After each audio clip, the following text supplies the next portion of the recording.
Today I'm going to show you how you can change your job type on Indeed.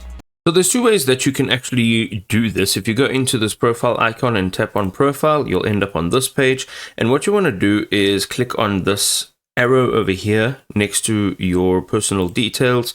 Go ahead and you will now be able to see all of this information. If you come all the way down to the bottom, it'll have the relocation section. So you can click on yes, I'm willing to relocate, and this will change some part of your employment or your job type.